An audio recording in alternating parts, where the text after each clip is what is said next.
आहा हा, काय दृश्य आहे हे सुंदर. नमस्ते. थँक्यू. नमस्कार.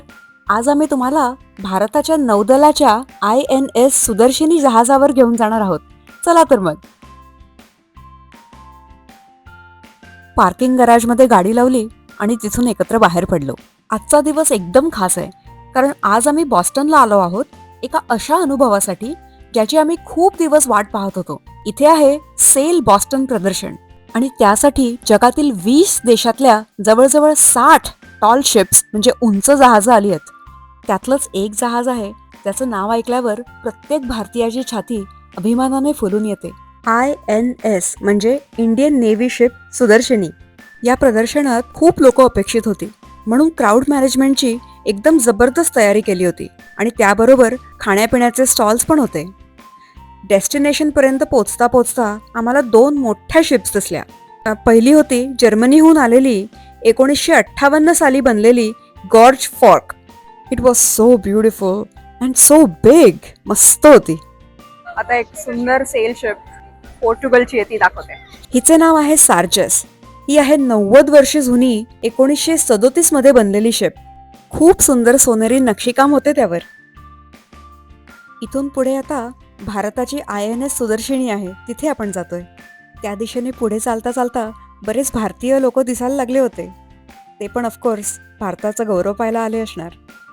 सो भारताची आमच्या समोर आहे, पण आम्ही इथे उभो आहे कारण इथे मोठी लाईन आहे. खूप लोकांना तिला आतून बघायचंय, त्यामुळे मी मागून जस्ट एक झलक दाखवते.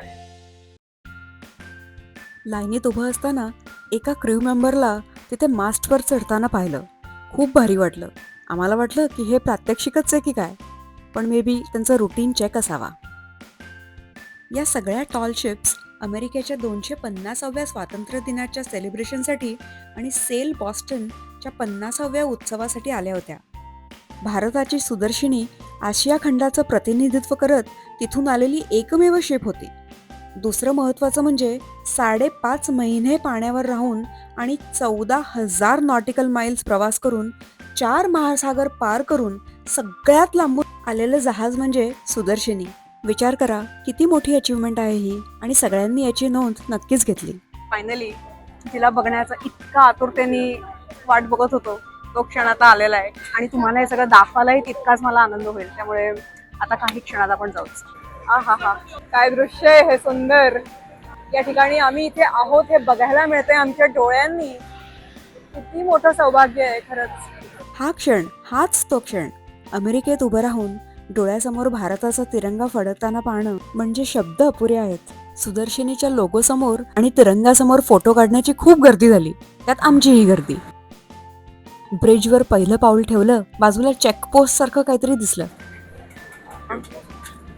हॅलो. हॅलो मॅम, नमस्ते. नमस्ते. Welcome on board. थँक्यू. एक्सपिडिशनच्या माहितीचं ब्रोशर मिळालं, ते घेतलं आणि मग डेकवर फिरायला सुरुवात केली. तनयचा हात धरला आणि खूप सुंदर वाटतंय हे म्हणताना खरंच खूप सुंदर वाटत होतं. आत गेल्यावर जहाजाचे मास्ट, घट्ट बांधलेले दोरखंड, पुढे नॅव्हिगेशन व्हील, या चाकातून संपूर्ण जहाजाचं नियंत्रण केलं जातं. त्याच्यामध्ये सुदर्शिनीचं सील कोरलेला होता आणि पुढे मॅग्नेटिक कंपास. समुद्रात दिशा ओळखायला हा कंपास वापरला जातो. नौदलाच्या डिसिप्लिनची ही एक झलक. या जहाजावर अनेक तांत्रिक विभाग होते. ऑफिसर स्टेट बोर्डवर आजची तारीख, रुटीन चेकची माहिती, सगळं नॉर्मल. आपल्या भारतीय ऑफिसर्सचं नाव पाहून खूप छान वाटलं. मग दिसलं ते बिल्ड बाय गोवा शिपयार्ड, गोव्यात बनलेलं जहाज. 10 हॉर्न वेंचेस, सिमेंटशिप लॉकर, सगळं इक्विपमेंट भारतीय बनावटीचं. किती अभिमान वाटला. हे सगळं पाहून पुढच्या डेकवर गेलो. मुलं ब्रोशरमधला रूट बघत होती. खूप एन्जॉय केलं. तनय असिस्टंट चेअरवर बसला. भिंतीवर दिसणाऱ्या वेगळ्या नॉटिकल टर्म्स वाचून आम्ही विचार केला याचा काय अर्थ असावा, पण त्या शब्दात इतिहास होता. वरच्या लेवलवर परत यायच्या आधी खाली लोअर डेकवर आम्ही थोडा फॅमिली टाइम स्पेंड केला. मुलांनी तिथे बसून समोर विमानं येता जाताना पाहिली, कारण एअरपोर्ट अगदी समोरच होतं. खूप छान वाटलं. काय सुंदर. एकच शब्द, अद्भुत आणि मंत्रमुग्ध, एवढंच. आणि मग एका क्रू मेंबरशी बोललो. आपको कितना टाइम लगा यहाँ पे आने? इंडिया में 20 जन को निकला था. 20 जनवरी. फिर बीच में 10 पोर्ट टच करके इधर पहुंचा था 16 जून को। इधर मतलब यूएसए में पहुंचा था अच्छा। 16 जून को। फिर पहले नॉर्फोल्क था, Right. उसके बाद बाल्टीमोर, न्यूयॉर्क, अभी इधर है बोस्टन में। इधर 25 तक रहेंगे अपना मेंटेनेंस वर्क के लिए। अच्छा। सो 10 दिन अभी मेंटेनेंस वर्क है, हाँ, उसके बाद उसके वापस। और आप जाओगे वापस कोची जाओगे जहाँ से आए थे? कुछ अच्छा, बेस पोर्ट इस कोची। ओके। और आप कितने क्रूज है? 47 है टोटल। 47 क्रू मेंबर्स है पूरे शिप में। और आप सोते कहाँ हो? नीचे है स्पेसेस है। अच्छा। और फूड सप्लाईज और वो सब? जब भी कोई वो टच करते हैं तो उधर जाके उधर से ले लेते हैं सब कुछ। अच्छा, तब रिफिल करते हो। हाँ और आप घर पे कांटेक्ट करते हो आपके घर पे? हाँ हाँ, इधर आते ही सिम वगैरह सब कुछ मिल जाता है, अच्छा, तो उसके साथ कहीं भी कॉल करना हो। Thank you so much. पूर्ण बोटीची टूर संपली, क्रू मेंबर्सला भेटून झालं. आता बाहेर पडण्याची वेळ होती आणि काही चावमाव करायला मिळतंय का बघू असं मनात विचार आला. इटालियन वुड फायर पिझ्झाच मिळतात तिथे. तिथे ऑर्डर करायचं, तिथे पे करायचं आणि हा आहे टिप जार. मागे ते बनवतायत एकदम फ्रेश. आणि त्याच्या मागे आहे मोठाच्या मोठा त्यांचा वुड फायर अवन. हे सगळं त्यांनी जे काय त्यांचं सगळं आणलंय ते त्यांच्या ट्रेलरवर आणि गाडीच्या मागे टो करून आणलेलं आहे.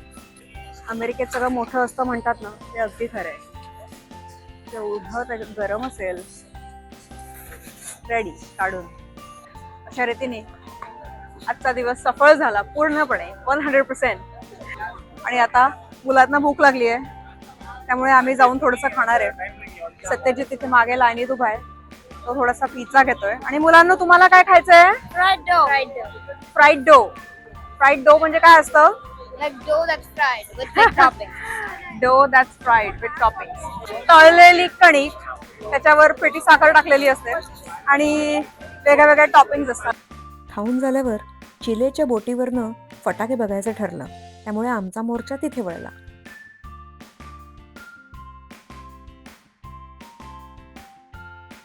जर तुम्हाला अमेरिकेतील अशीच वेगळी ठिकाणं, भारताशी जोडलेले खास अनुभव, फॅमिली ट्रॅव्हल्स आणि अमेरिकेतील आमचं मराठी आयुष्य जवळून पाहायला आवडत असेल तर देसी विदेशी चॅनलला नक्की सबस्क्राईब करा. भेटूया पुढच्या व्हिडिओमध्ये.